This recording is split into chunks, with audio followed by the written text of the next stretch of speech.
So the name of it is Lenin and the Idea of Soviet Power, the writings of fall 1917. The idea, the phrase, the idea of Soviet power, is one that Lenin himself used to explain what he thought was like the message of the Bolshevik Revolution in the years following. And I, for various reasons, focused particularly on texts from September and October 1917 because I wanted to find out what Lenin and by extension the Bolsheviks were saying to the workers and the public in general about what they were trying to do and what the revolution was about at that particular time.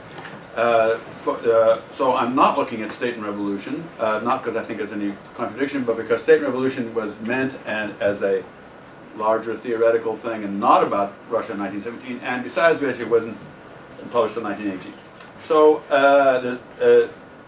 and I'm also not looking at what people often look at when they look at this period, the debate over how to have the uprising, how to have the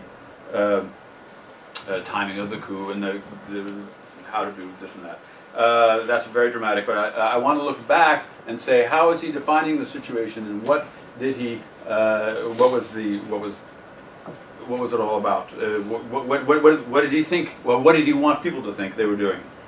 The principal texts are, I think, two very important ones that should get more attention than they get. The threatening catastrophe and how to deal with it from September. It's a sort of the economic program and the social program. And then can the Bolsheviks hold on to state power in October? Again, a somewhat longer work, 30, 40 pages, I think, on the political side of things. And I mentioned two other articles from that period that I found very revealing. One called The Tasks of the Revolution, and another for The Crisis Has Matured. Okay, my main point is going to be this, that the idea of Soviet power should be seen, Lenin's idea of Soviet power, as a complex of several themes, 7 to be exact, but that's not official, but that's what I found here. And that the reason the two, and by the way, that's one idea I get from our talk, and the reason it's important to see it as a complex is that the relative weight of these various themes can shift around. And also, at this time when he was doing this, Lenin very definitely saw all these themes as mutually reinforcing. But later on, they were seen as more and more contradictory, or at least the possibility of being rather contradictory. Okay, so I'm going to introduce a couple of linguistic or matters that are very important to following on. I say. First is the idea of Narodnaya vlast. I'm sorry to have to use these Russian terms, but every once in a while they're kind of necessary. Narod is the people, like narodniks, workers and peasants, and sharp distinction from educated society. And when I read Lenin in English and he says like popular government, that's not Narodnaya pravilstvo. That's not. It doesn't mean that to me, and I don't think it means it to anyone else. So that's one thing. Also, the narod is the workers and the peasants. So that has a very important distinction about what they're going to support, what kind of revolution it is. Okay, vlast. Vlast is the sovereign authority, the basic political power in the country. It's more basic than government, more basic than, well, the state is sort of a historical thing, but at any particular point in time, there's going to be a vlast, and you may have heard dual power. That's to say, dual vlast, but that's inherently unstable. We are most familiar with this vlast phrase in Sovietskaya vlast, Soviet power. But what I'm saying, going to argue, is that Narodnaya vlast is the key concept in old Bolshevism and in this period where I'm studying, oddly enough. Okay, Narodnaya vlast then is a state authority whose exclusive class basis is the workers and the peasants. Okay, Narodnaya vlast, I will argue, is the heart of the pre-war Bolshevik scenario. And by the way, this is where August and I sort of, I'm not quite sure, we connect, but sort of looking at it from different angles. He was talking about the sort of Dumas as a teaching moment, and I'm thinking more of what he wanted to teach. which was this scenario of what the next Russian Revolution was going to look like. And that scenario was, in order to carry out the quote-unquote democratic revolution to the end, do konca, basic phrase, that is to say, not just any old revolution, but a large, vast, popular, narodnaya revolution that's going to radically transform Russian life. So he said to carry out the minimum program, very misleading phrase, because the minimum program is very dramatic and would transform Russia. And they need a provisional revolutionary government, that's the Bolshevik catchphrase, based on the workers and peasants. So it's a narodnaya vlast, excluding the elite, with the workers providing class leadership of the peasants. What I'm leading toward here is to get away from democratic revolution, bourgeois revolution, and get to another thing of narodnaya revolution, a vast popular revolution that's going to transform Russia. Okay, now I want to also, this won't involve Russian, but I do want to point out a phrase that is on Lenin's lips a lot in 1917, steps towards socialism. This is a basic metaphor for explaining, I don't think people have given this the attention that it deserves. It's the center of what he's saying. It's not actually in the little page and a half that's the April theses, but it's in everything he says about it and everything he says all through 1917, and I think later, but I haven't really researched that. This is what's new. This is essential to what's new to his view. Narodnaya vlast, old pre-war, steps towards socialism is a basic metaphor that's essential to Lenin's new view of things in 1917. And the basic idea then, of course, is it's also the idea, metaphor of a path, and implies gradual but steady, that's almost a quote from them, a movement along the path towards socialism. But it's essential to see the logic that a policy that represents a step towards socialism is not necessarily a socialist policy. You see what I mean? Well, probably don't, because the logic is rather convoluted. He's saying a policy that other people would do and would not be socialist if it were done by the capitalists or whoever, will be a step towards socialism, not socialism itself. He says this many times, not socialism, but a step towards socialism if done by the workers and peasants, done by narodnaya vlast. Okay, so now I got to the point of the themes. First one is I have quotes for all these, but I'm not going to read them. Maybe one or two, I can't help it, but I can back this up. Everything can be documented from these writings I mentioned. Okay, the narodnaya vlast is the first one. Now, I want to make this point clear that the essence of the narodnaya vlast is it's based on the workers and the peasants. Therefore, it did not necessarily take the form of Soviets. Logically, it doesn't take it can be other way. I mean, you can argue that's the only effective way it can take place, but that's logically different. The concept is that you have the workers and peasants.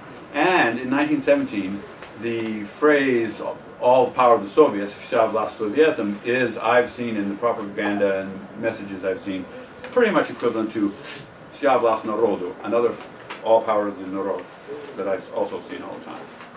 Theme 1. Theme 2, class leadership. The theme is the mission of the socialist proletariat, led by their party, to lead the narod towards socialism. That is also all over the place, and as I've argued in my book here, is the heart, that theme, class leadership, the workers and the peasants, is the heart of Lenin's lifelong heroic scenario. Theme 3. I'm also introducing a Russian word here, soglashenia, or soglashatelstvo. Okay, the reason why I'm throwing in this Russian word here is that it's the bad people who have translated Lenin, I mean, they're good people, that's very accurate usually, but occasionally they mess up, and when they mess up by translating this term in different ways, so you never know what you're dealing with. It's translated as compromise, conciliation, or agreement, probably others, but I've seen those three, in 1970. So you don't, if you were reading it and you see all those phrases, you don't realize he's talking about the same thing, and you don't get a concept of what it really means. Its centrality is lost. In 1917, this term refers to the attempt at class collaboration made by the moderate socialists, August mentioned this, who supported the provisional government. That is to say, Within the socialists, this was the basic fight within the socialists, was do you try to make a deal with with reasonable type elite forces or not? And essentially the politics of 1917 is the heavy pounding away by the Bolsheviks at the political disaster caused by Soglashenia, which means automatically if you reject Soglashenia, you are accepting a Narodnaya vlast. Fourth one, and this is getting perhaps a little more surprising a bit. This is mainly taken from the threatening catastrophe or impending catastrophe. Is the idea that what we need is a truly revolutionary democratic government.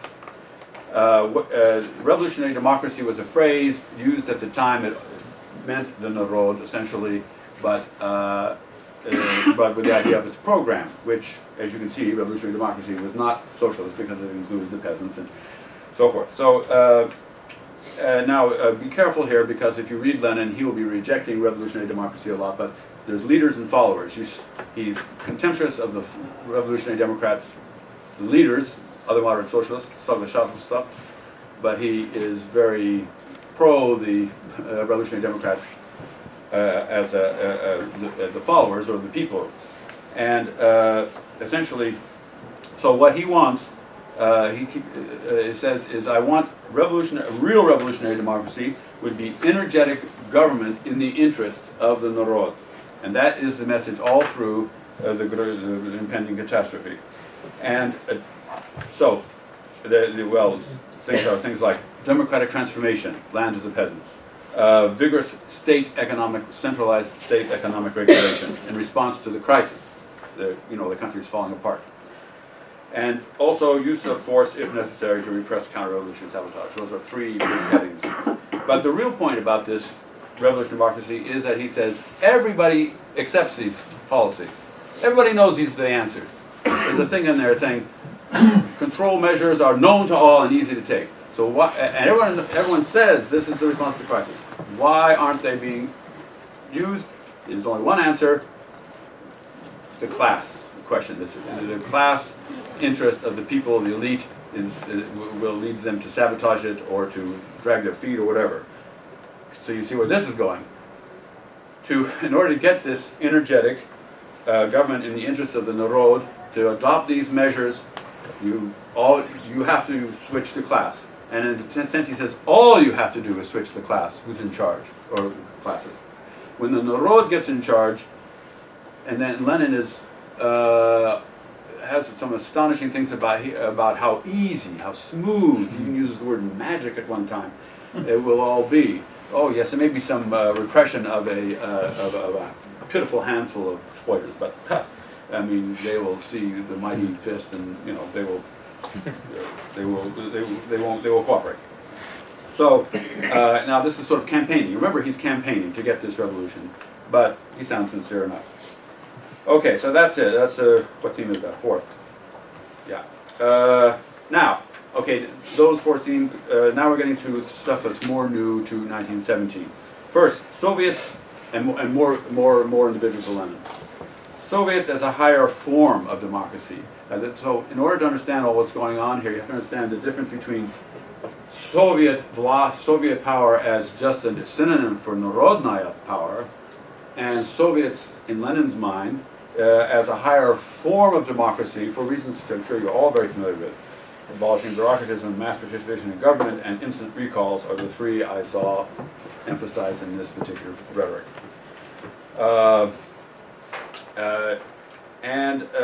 However, just to anticipate a bit, this is more Lenin's pet than I see in other Bolshevik. Soviet power is a central theme, but in the Narodnaya vlast idea, Soviet power as a highly democratic form that's an advance on parliamentary, etc., is not such a big thing in the actual messages. 6, steps toward socialism. Okay, so the argument of steps toward socialism should be kind of clear by now, I hope. there are measures that need to be taken. These measures are not necessarily socialist measures in and of themselves, and they won't even be socialist, but they will be steps towards socialism if they're taken by a revolutionary vlast to exclusive narodnaya vlast to respond to the crisis and so forth. And he often says these are not socialism, but and I think I had a quotation here. Yeah, for example, he says universal labor conscription is often translated, but I would obligation. Universal labor obligation. Well, he says it's a step forward on the basis of modern monopoly. In Germany, the landowners and the capitalists are introducing it. But take the same institution and think over its significance in a revolutionary democratic state. Remember, revolutionary democratic has a kind of technical meaning, which I explained earlier. Universal labor obligation, introduced, regulated, and directed by the Soviets of Workers, Soldiers, and Peasants Deputy, will still not be socialism, but it will no longer be capitalism. It will be a tremendous step toward socialism, a step which, if complete democracy is preserved, there can be no longer any retreat back to capitalism without unparalleled violence being committed against the masses. So that is a step toward socialism, which in some sense is saying, I'm exaggerating slightly, but in some sense saying, measures that we would take anyway, measures that you should be taking, and you say you want to take, if we take them, will be a step toward socialism. Okay, the seventh theme is World Socialist Revolution, and again, I'm not going to say anything here that you don't know. The Russian Revolution is playing itself out in an international context. Other European countries are on the eve of a socialist revolution. This is not, so it's more than just I'm an internationalist. I like revolution. He thought it was going to happen. It was happening. And then the inspiring effect of the Russian Revolution on the social revolution, however, is a pre-war theme. It goes back to 1905. An effective, narodnaya, real revolution in Russia. Even the thwarted, castrated revolution of 1905 had an enormous effect. If we have a real workers' revolution, narodnaya revolution here, it will really get things going. And that makes a big difference, of course, to what we're possibly doing here. Okay, so the idea of Soviet power, then, that phrase, I take to be Lenin's vision, where he saw all these seven themes. The seven themes are narodnaya vlast, class leadership, anti-Soviet revolutionary democratic government, energetic policies of revolutionary democracy, Soviet form of government, steps towards socialism and revolution. He saw these all acting together in a mutually reinforcing way. For example, the following sentence, which you would have seen up there had I got these things. I wrote this sentence and I realized afterwards that it has 5 of the themes mentioned.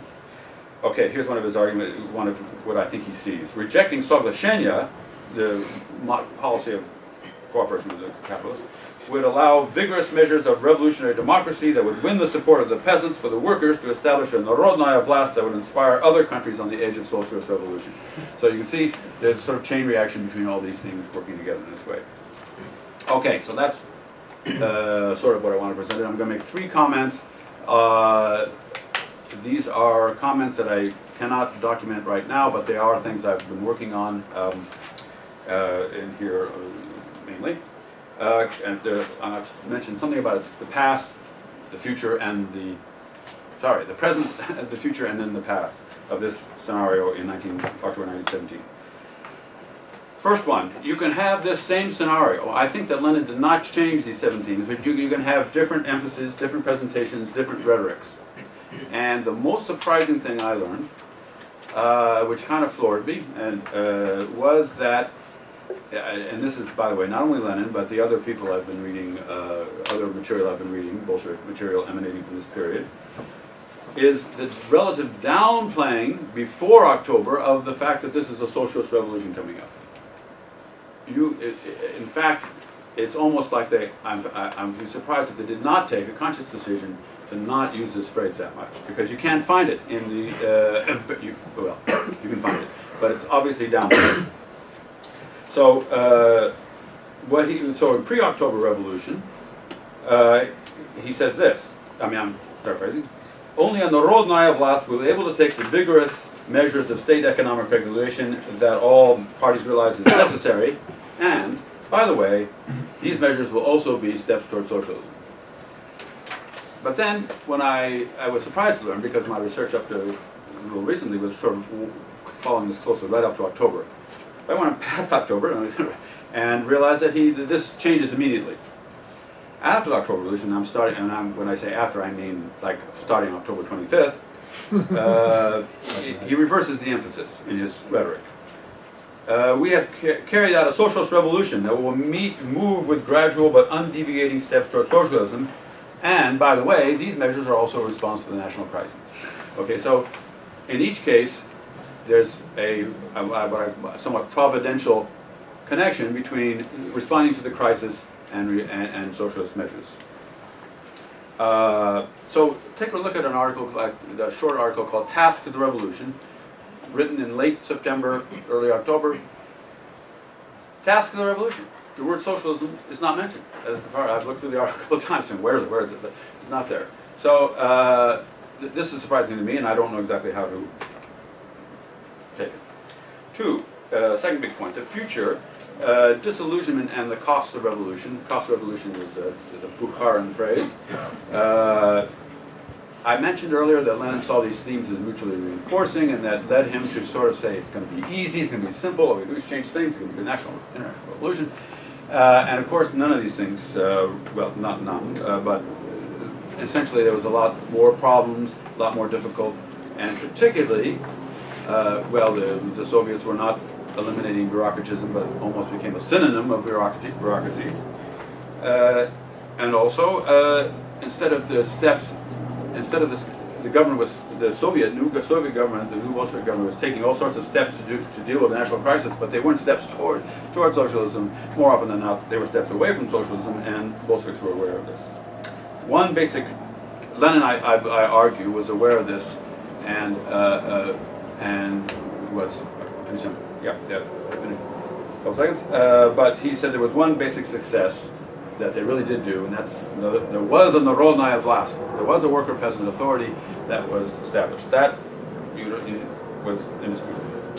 Comment 3, roots in the past, and this is sort of the most provocazione, so I've saved it for last.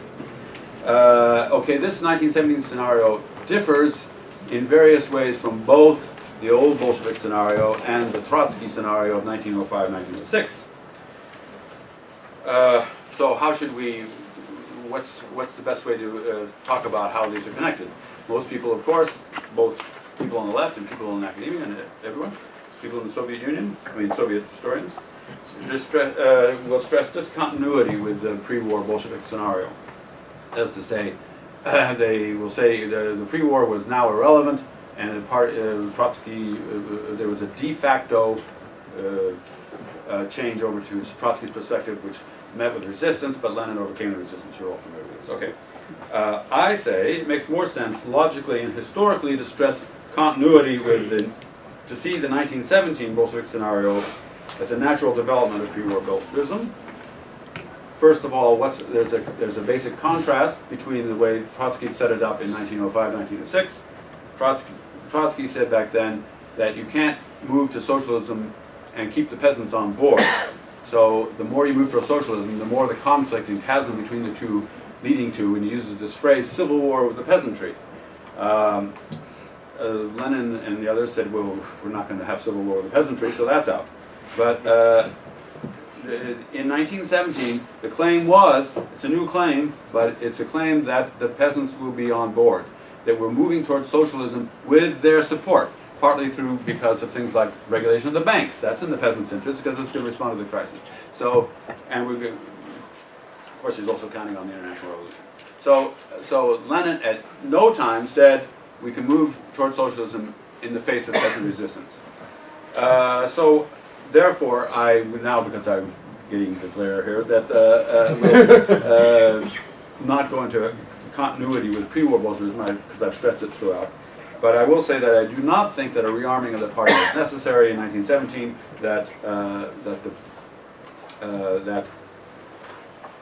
the pre-war Bolshevik scenario had a logical development that was sufficient to explain what happened. Thank you. Thank you all.